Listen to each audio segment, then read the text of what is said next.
Fue en los años 90 que mi tío Jorge trabajaba en las rutas de camiones urbanos acá en el estado de Guanajuato. A él le encantaba manejar, así que mi tío Jorge ya era un chofer de gran experiencia y se había consagrado en su oficio. Esto le llevó a ganarse el respeto de sus compañeros de trabajo, de sus amigos y de su familia. Así que, como era de esperarse, y como suele ocurrir en muchas familias, el que uno de sus familiares decidiera seguir con su legado era algo que le llenaba de mucho orgullo. Mi tío Jorge tenía un sobrino, que era mi primo Juan, al cual cuando llegó a la edad adecuada, le consiguió trabajo también en la misma línea de camiones. Juan estaba fascinado con su nuevo trabajo, y aunque no ganaba mucho, aquel trabajo era más por amor al oficio que cualquier otra cosa. A Juan realmente le gustaba y disfrutaba de ese trabajo. Al principio todo era muy bueno. Decían en casa que a Juan se le veía muy contento en el trabajo. Él era una persona de verdad muy ordenada y disciplinada. Él se levantaba muy temprano todos los días para bañarse, ponerse guapo y perfumado. Después agarraba su bici y aun con las calles muy oscuras, se iba a la base de los camiones para así abordar su unidad y comenzar a trabajar. Un buen tiempo mi tío, quien lo metió a trabajar, le daba muchos consejos. Le decía cómo se cuidara cuando estuviera a cargo del volante. Le decía también que se cuidara de sus mismos compañeros de trabajo, pues en las rutas hay de todo, buenas amistades y muy malas amistades también. Le explicaba que había gente muy mala y muy envidiosa, así que era mejor que se anduviera con cuidado y evitara lo más posible meterse en problemas. Juan era realmente alguien muy dedicado a su trabajo, pero un día, por su buen desempeño, le dieron una ruta que era deseada por la mayoría de los choferes, pues tenía mejor paga y horarios más favorables. Juan empezó a sentirse más importante dentro de su entorno de trabajo gracias a aquellos cambios, pues los de arriba se estaban dando cuenta de su buen desempeño, y eso era excelente, pues Juan aspiraba a más. Él no solo quería ser un chofer, él quería tener su propio camión urbano. Por otra parte, como Juan era un chico muy limpio y que cuidaba su aspecto en comparación de otros compañeros del trabajo, él empezó a tener mucha suerte con todo tipo de mujeres, desde solteras, casadas, mujeres mayores también. Incluso hasta las mujeres de sus compañeros lo buscaban mucho. Pero él no se daba cuenta que así como estaba atrayendo tantas cosas buenas a su vida, todo aquello podría traerle también problemas. Y a Juan se le advirtió mucho por parte de mi tío que no se fuera a meter con ninguna mujer que tuviera compromiso, porque le podría ir muy mal.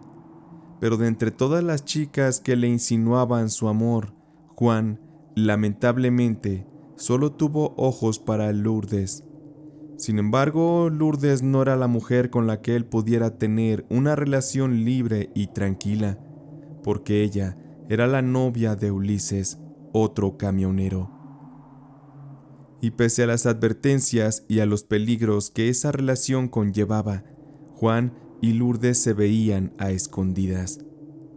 Y duraron bastante tiempo así, jugando en contra de la suerte, la cual se les acabó en una ocasión que alguna persona desconocida vio a Lourdes con Juan en una escena bastante pasional en plena calle, y de inmediato aquella persona comenzó a correr la noticia, que como agua turbia fluyó rápidamente hasta los oídos de Ulises.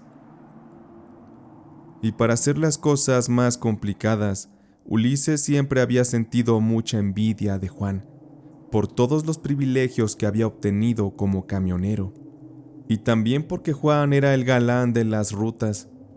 Con todo aquello, Ulises explotaría de coraje y no le perdonaría a Juan que le haya quitado el amor de su mujer.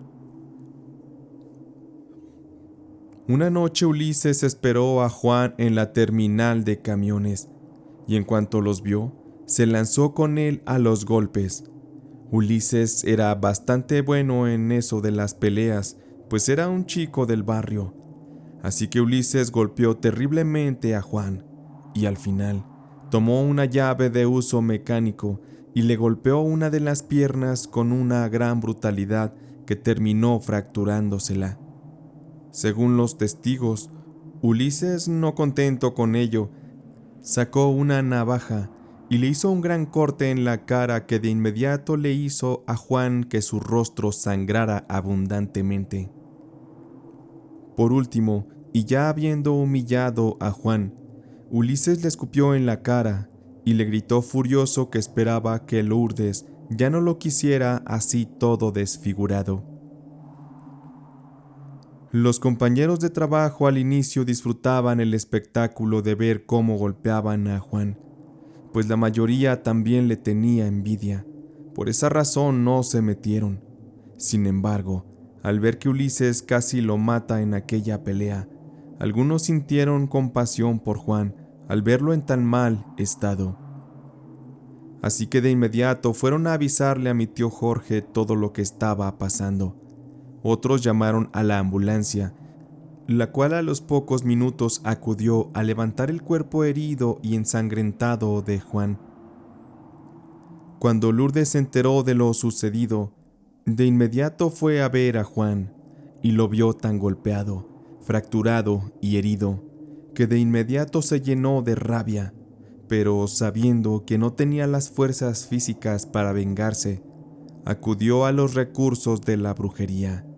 Ella sabía muy bien de esas cosas, pues en su familia practicaban de todo tipo de brujería, desde magia blanca y magia negra también. Lourdes no se tentó el corazón y con la rabia encima, comenzó a hacer rituales con fotos y pertenencias personales que tenía ella de Ulises. Ella quería finalmente someterlo a un gran sufrimiento. En ese momento el odio que sentía Lourdes por Ulises era tan grande que incluso le deseaba una cruel muerte. La primera semana no pasó nada, todo se veía normal, pero de repente y de la nada, Ulises comenzó a presentar escalofríos muy fuertes, como si le fuera a dar una gripe fuerte, pero un tanto peor. Y también le fueron brotando erupciones de su piel, que él decía que le generaban mucho picor y comezón. Los siguientes síntomas fueron una serie de vómitos excesivos y las náuseas eran constantes, al punto que le costaba trabajo soportar el aroma de los alimentos. Todos pensaban que Ulises había pescado un fuerte bicho o alguna infección, pero nadie, en absoluto, sospechó que en realidad había un fuerte trabajo de brujería actuando detrás. Los médicos le dieron antibióticos y medicina para combatir la enfermedad, pero esta cada vez empeoraba más. Una mañana Ulises salió a trabajar sin energía y su supervisor no quería que se subiera a conducir el camión por cómo se encontraba de salud. Pero Ulises insistió mucho. No quería perder más días, pues le estaban descontando mucho dinero de su sueldo por no poder operar la unidad. Aquello económicamente le afectaba mucho y a causa de eso, él le mintió a su supervisor diciéndole que ya se sentía muy bien para poder conducir el camión. Sin embargo, como sabrán, no fue así.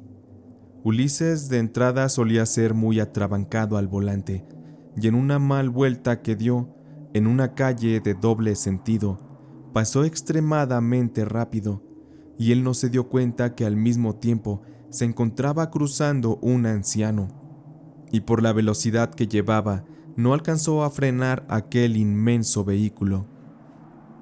El camión iba casi solo, pero la mayoría se percató de la situación y gritaron muy asustados. Pero nunca falta quien carece de corazón y aconsejándole a Ulises le dijo: o te pelas o lo rematas, para que no te salga tan caro, pues tú no tuviste la culpa. Ulises no sabía qué hacer. Estaba asustado y con la mente nublada por la gravedad de la situación. Pero de repente agarró valor, metió la reversa y se decidió a pasarle por encima el camión a aquel pobre viejito. La gente le decía que parara el camión para salirse, pero él, en lugar de hacerles caso, aceleró el camión y se dio a la fuga. Aquello fue un suceso muy triste y poco humano, pero fue muy doloroso para la familia de Lourdes, porque aquel anciano, curiosamente al que atropelló Ulises, era abuelo de Lourdes, y era un señor muy querido por su familia y también por los vecinos de la localidad. Ante toda esta situación, algunos de los parientes de Lourdes, más allá del dolor, tuvieron que vivir un episodio de suma indignación, al saber que a Ulises lo detuvieron solamente una semana y después salió libre. La empresa de camiones en la que trabajaba hizo los arreglos monetarios necesarios con algunos tíos de Lourdes que se dieron el perdón a cambio de una fuerte suma de dinero. Esto haría enfurecer más a Lourdes, quien se daría a la tarea de seguir usando la brujería para, ahora sí, ponerle un alto a Ulises, quien en sí seguía viéndose en un muy mal estado físico. Él se veía cada vez más enfermo y con los trabajos que Lourdes le seguía haciendo, difícilmente lograría tener una pronta mejoría. Dicen que el karma llega tarde o temprano para todos, y esa es una regla de vida que no tiene excepción. Por una parte, a Juan le quitaron su trabajo como chofer, pues la pierna que Ulises le rompió ya no le quedó bien y jamás pudo conducir otro camión. Y también por esto nadie lo quería contratar por aquella limitación física, pues Juan después tuvo problemas para caminar. Esto lo deprimió mucho y se volvió alcohólico y adicto a drogarse con solventes, razón por la cual se quedó solo en la vida, pues Lourdes muchas veces trató de ayudarlo a salir de sus problemas, pero sus adicciones lo gobernaron y jamás pudo salir. Lourdes mejor lo abandonó a su suerte. Por otra parte, Ulises fue enfermando más y más. Las enfermedades provocadas por la brujería lo dejaron por mucho tiempo en un estado muy deteriorado. Él mentalmente padeció una extraña demencia y sus movimientos eran como los de una persona de avanzada edad. Su madre buscó con los médicos una solución a la inexplicable enfermedad. Sin embargo, una mañana Ulises amaneció muerto en su habitación.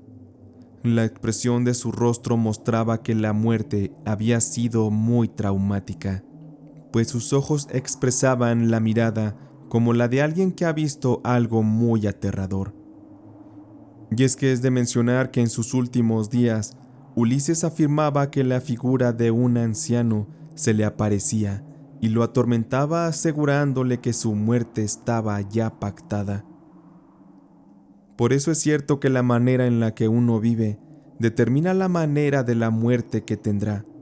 No es sano ir por la vida jugando a dañar al prójimo, porque siempre, al final, quien más saldrá lastimado es quien actúa con la maldad en sus actos, tal y como en este caso le ocurrió a Juan y Ulises, los camioneros.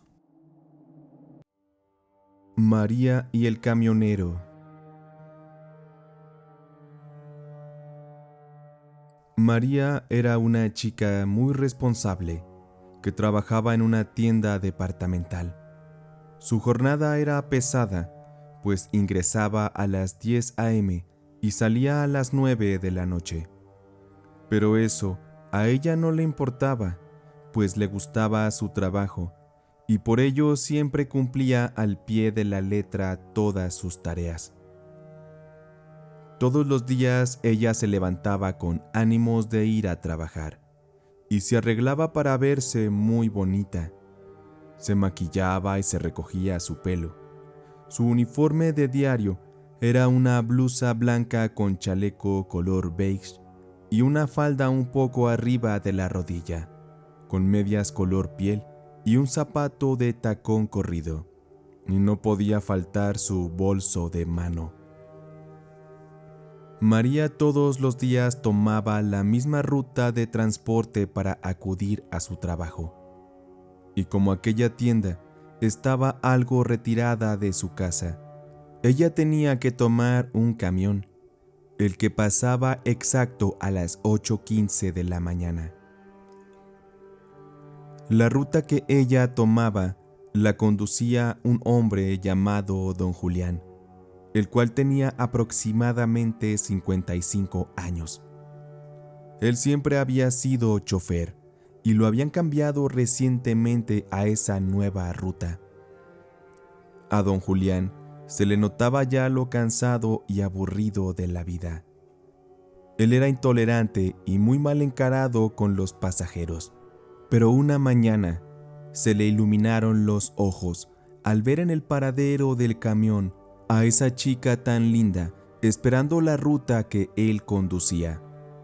Momentos después, al subir María al camión, Don Julián la miró con ojos de alegría y la saludó gustoso. Buenos días, señorita. Suba usted con mucho cuidado.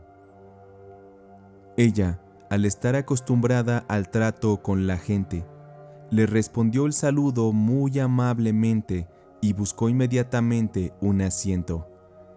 Para ella, dicho encuentro no tuvo mayor importancia, pero para Don Julián sí. Él al día siguiente se sentía ansioso por ver de nuevo a María y esperaba con anhelo que ella estuviera en aquel paradero esperando su ruta. Y efectivamente, ahí estaba María, bien uniformada, aseada, alineada y muy bonita como de costumbre. Don Julián no podía dejar de mirarla y admirarla. Comenzó él a ser muy obvio en su actitud y deseo por María. Él había enfocado prácticamente toda su energía en ella. Y al ser él un hombre solitario, triste, y que veía la vida ya sin sentido alguno, ahora María se había convertido en una razón para vivir y estar feliz. María, por otro lado, comenzaba a sentir el acoso de aquel hombre, la manera en la que la recibía por las mañanas, la manera en la que él la miraba por el espejo retrovisor, le comenzaba mucho a molestar e inquietar a María. Una de tantas mañanas pasó algo que alertaría por completo a la chica, pues el camión venía muy lleno y ella, al subir, no encontró lugar para sentarse. En uno de los asientos venía sentado un muchacho, y Don Julián, que se la pasaba observándola por el retrovisor, miró por el espejo que María iba de pie, y miró también al muchacho sentado. Así que violentamente frenó el camión, y de improviso se levantó dirigiéndose al joven, lo tomó del brazo, y con fuerza y muy iracundo le gritó y lo ofendió, diciéndole que le dejara el lugar a María. En ese instante todos se quedaron sorprendidos, pero María se asustó demasiado por el comportamiento de aquel chofer, y con miedo se sintió obligada a tomar el asiento. Sin embargo, aquella noche María, mientras cenaba en casa, comenzó a platicarle a su familia lo que estaba pasando con el chofer del camión. Y su padre, al enterarse de esto, se ofreció a acompañarla al día siguiente para así poder cuidarla de Don Julián y sus quizá malas intenciones. Sin embargo, la mañana siguiente, María y su padre aguardaban puntuales la llegada de la ruta, y al ver el camión acercarse, María notó que el chofer era otro. Y además de eso, sobre el cristal del parabrisas, con tinta para bolear zapatos, estaba escrita la frase: Descanse en paz, don Julián. Leer aquello hizo que de inmediato María le preguntara al chofer que si don Julián era el conductor que usualmente pasaba en aquella ruta a esas horas. Congelada se quedó de enterarse que don Julián, un día antes al atardecer, sufrió de un infarto mientras conducía su camión. Aquello le llevó a perder la vida a bordo del vehículo, el cual perdió el control y fue a estrellarse contra un vehículo donde lamentablemente viajaba una familia. Todos perdieron la vida. Ese mismo día por la noche, María no dejaba de pensar en lo que le había ocurrido a don Julián. Ella, pese a que sentía repudio por aquel señor, también se sentía compadecida de la situación, pues al final nadie merece morir de manera trágica. Y justo después de haberse logrado quedar dormida, a María la despertaron los ladridos de los perros de la calle. Ladraban con euforia, como si la misma muerte estuviera pasando por los alrededores. Aquello era algo inusual, y los nervios le comenzaron a perturbar el sueño a María. Momentos después, María escuchaba cómo la madera de sus muebles rechinaba de una manera que jamás había ocurrido. Ella comenzó a sentir mucho miedo, así que, de su buró, sacó un rosario y comenzó a rezar. María sentía que alguien dentro de su habitación la observaba. Ella estaba hundida en un profundo miedo. De inmediato, le vino a la mente que el alma de don Julián estuviera cerca de ella, pues María sabía que el hombre se había enamorado perdidamente de ella. Pero con fe, María seguía rezando. Y tratando de hacer a un lado este pensamiento, y con mucha fe, María seguía rezando, sentada a un costado de la cama, con los ojos cerrados. Ella pedía para que todos aquellos fenómenos extraños desaparecieran. Sin embargo, su fe no fue tan grande, pues ella comenzó a sentir que no podía moverse. La desesperación le invadió, y María comenzó a sentir como una mano invisible le acariciaba con suavidad el cabello, después el cuello, y sentía como esa mano se recorría lentamente por todo su cuerpo y la tocaba, mientras ella con fuerzas trataba de zafarse de aquella inmovilidad. Las lágrimas salían de los ojos de María, quien en un de pronto pudo recuperar su movilidad, y lo primero que hizo fue lanzar un fuerte grito que despertaría a todos en la casa. María corrió fuera de la habitación, donde ya sus padres le esperaban, angustiados de saber qué era lo que ocurría. Ella, al contarle a sus padres, no le creyeron del todo y asumieron que todo era cosa del estrés por la reciente muerte de aquel hombre. Esa noche, María durmió con su madre y su padre dormiría en la sala. Al día siguiente, María debía ir a trabajar. Ella iba cansada, pues en la noche ya no pudo dormir. Y después de esperar aquella ruta, y al subir al camión, María se sentó en la parte de en medio. Ella iba muy sugestionada por todo lo vivido la noche anterior, y de repente miró hacia el espejo retrovisor del conductor, y claramente vio los ojos de don Julián, que le miraban fijamente y con un deseo perturbador. María comenzó a sentir muchos escalofríos y mucho terror. No le quedó más que bajarse del camión y esperar otro para poder llegar a su trabajo. Después de aquellos eventos, poco a poco, María fue sumergiéndose en una vida oscura en la que veía a don Julián en todas partes. Si ella iba caminando en algún lugar con mucha gente, Ella lo veía parado a lo lejos, observándola, como si estuviera cazándola para atacarla en su momento más vulnerable. Parecía que María se estaba volviendo loca y en su casa no le creían y pensaban que todo era un trauma ocasionado por el acoso de don Julián. A razón de esto, María tuvo que ser medicada con antidepresivos y antipsicóticos. Con esto, la vida de María se volvió muy triste y apagada. En el trabajo, ella ya no daba el mismo rendimiento y la despidieron.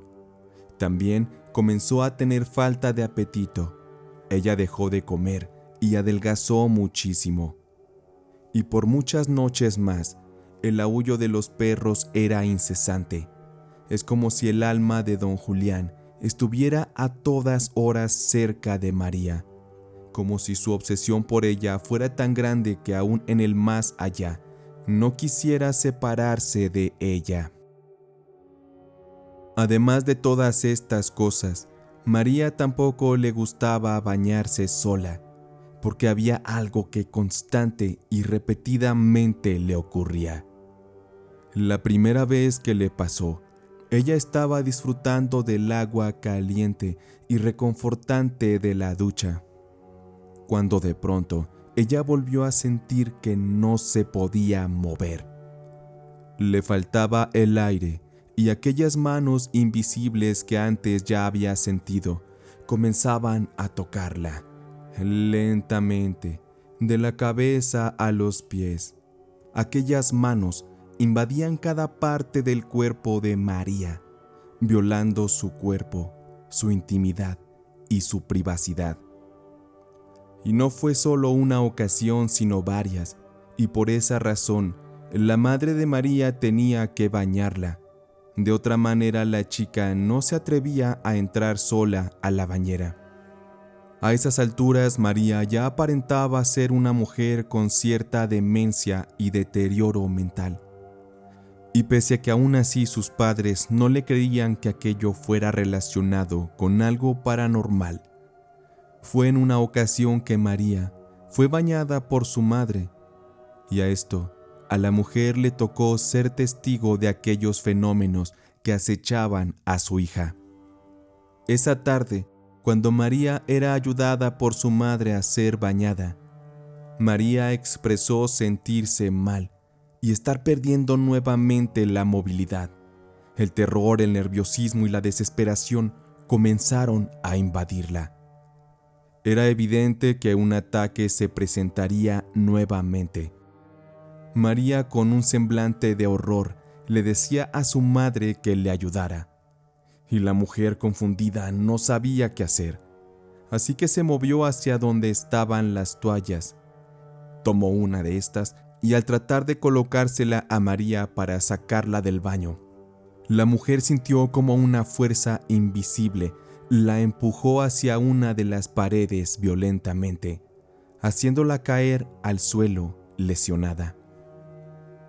Y desde ahí la mujer veía cómo la luz del baño se encendía y apagaba de manera intermitente, mientras María estaba sufriendo el ataque de aquel fantasma, y su madre gritaba sin saber qué hacer. Aquella ocasión María confirmó todo lo que temía, pues en ese último ataque, ella escuchó una voz susurrante que al oído le decía que nunca le dejaría en paz. En aquella voz, don Julián desde el mismo infierno amenazaba a María con atormentarla de por vida. Esto fue razón suficiente para que la madre de María buscara ayuda con el sacerdote local, quien simplemente afirmó que aquello que le ocurría a la chica era algo imposible y que lo mejor sería que buscaran ayuda con algún psiquiatra. Mas aún así, aquel padre se ofreció a bendecir la casa. Pero aquello no ayudó del todo porque las manifestaciones iban en aumento. Decepcionada la madre de María y su padre, quien se había unido a la búsqueda de una solución, no dudaron en buscar ayuda de algún curandero que supiera de espíritus. Y con dificultades lograron encontrar uno que vivía muy lejos en un ranchito en las afueras. Cuando llevaron a María, esta ya se encontraba muy mal, con un aspecto cadavérico. El miedo la había consumido por dentro y por fuera. Ella ya no era la misma bella y radiante mujer que había sido meses atrás. Cuando el brujo la vio, la hizo sentar junto a una pequeña chimenea que tenía dentro de aquel lugar, y sin siquiera preguntar, comenzó a limpiarle el aura con un copal al que iba colocando diversas hierbas que provocaban un místico y misterioso humo que aquel brujo soplaba contra el cuerpo de María. Aquel hombre le rezaba algo en palabras desconocidas, las cuales servirían para ahuyentar toda aquella mala energía que acechaba a María. Pero aquello no sería tan fácil, porque al parecer al espíritu de don Julián no le gustaba aquello, porque comenzaba a hacer ligeras manifestaciones de su presencia. Una de estas, y cosa que todos presenciaron, es que del fuego de la chimenea las llamas se acrecentaban violentamente, formando figuras de demonios, los cuales querían salirse desde el inframundo hasta nuestra realidad. Parecían hambrientos de matar. Y con toda calma aquel brujo, elevando con más fuerza sus rezos, lograba aquietar todas aquellas manifestaciones. La más violenta fue cuando María cayó desmayada y se retorcía en el suelo como si estuviera así llevando dentro de ella misma una feroz batalla contra las tinieblas. Afortunadamente las cosas salieron bien, y aquel brujo argumentó que efectivamente el alma de aquel camionero estaba acosando a María, porque él lo describió a la perfección. Sin embargo, también dijo que había unos demonios que le habían dado fuerza a aquel hombre para que él se pudiera manifestar de esa forma. También el brujo confirmó que María necesitaría un par de sesiones más, y además de eso, les dio a los padres de la chica un pequeño morralito donde él había hecho un conjuro de alejamiento, el cual les pidió que debía ser llevado al cementerio y enterrado junto a la tumba de don Julián. Pasaron las semanas y tal y como fue pedido, María fue llevada a 2 sesiones más, y los padres de María, preguntando a los camioneros, fue que supieron dónde habían enterrado a don Julián. Y así se dirigieron hacia el cementerio, donde por fin encontraron aquella tumba donde en la lápida posaba el nombre de Julián Santibáñez. Sin dudarlo y con cautela, se dispusieron a enterrar aquel trabajo que el brujo había ordenado. Fue así que de esta manera las manifestaciones se detuvieron, y poco a poco María fue recuperándose de aquellos males, regresando así a ser aquella bella y alegre mujer, aquella simpática chica de sonrisa maravillosa, sonrisa que podría enamorar a todo hombre que se le acercara, tal y como ocurrió en este caso con don Julián, el camionero. Todavía recuerdo la vez que viví el relato que compartiré. Se me pone la piel de gallina de pensar en volver a vivirlo de nuevo. Yo soy chofer de un camión urbano en una ciudad conocida del país, y lo he sido desde hace ya más de 10 años. En aquel entonces me tocaba conducir en una ruta muy complicada, pues aquella terminaba a altas horas de la noche, y la última parada era en una colonia muy peligrosa. En aquel sitio se decía que ocurrían muchos asaltos y violaciones, así que era necesario andarse con cuidado, porque tanto choferes como pasajeros habían sido víctimas de los delincuentes. En una ocasión ya eran poco más de las 11 de la noche. Estaba yo por llegar al final de la ruta y por el retrovisor observé que solo venían 3 personas a bordo. En la parte de atrás venía una viejita y un par de asientos más adelante iba una muchacha muy bonita que vestía uniforme de una tienda departamental. Y en los asientos del otro extremo, pero de forma paralela al asiento de la chica, iba viajando un joven de unos 25 años. Yo noté que todo se veía normal ahí atrás, así que, como era de costumbre, le subí mucho al volumen del estéreo, eso con la finalidad de que nadie se me durmiera ahí atrás. Luego me ha tocado regresarme para llevar a alguno que otro despistado que se queda dormido y que se le pasa su paradero, y es que es muy riesgoso para ellos que anden a pie. Yo me concentré en el camino y me perdí pensando en las cosas que haría llegando a casa. Pasaron un par de minutos y yo me desconcentré de lo que estaba ocurriendo allá atrás. Un instante después, la viejita que estaba atrás me tocó el hombro muy suavemente, y cuando la volteo a ver, noté que la mujer vestía una ropa muy vieja. Asumí que ella era muy pobre, pero lo que me llamó mucho la atención es que su cara era muy pálida, tanto que podría asegurar que la viejita estaba muy enferma de algo. Pero traté de no pensar en eso y puse mi atención en lo que ella me decía. La viejita me pidió que bajara el volumen del estéreo. En cuanto lo hice, aquella señora me avisó que aquel hombre que iba sentado allá atrás estaba acosando y molestando a la muchacha. La viejita me dijo que el hombre le venía diciendo cosas y que les venía mostrando sus partes íntimas. De inmediato frené y paré el camión, y vi que el joven aquel se levantó de su asiento con los pantalones abajo. La muchacha soltó un grito de auxilio. Yo de inmediato abrí la puerta de atrás. Después tomé un bat de béisbol que llevaba siempre conmigo y corriendo fui hacia el joven y le tiré un golpe muy fuerte y le pedí que se bajara. Aquel muchacho alcanzó a meter la mano y el golpe le dio de lleno, así que lanzó un grito de mucho dolor.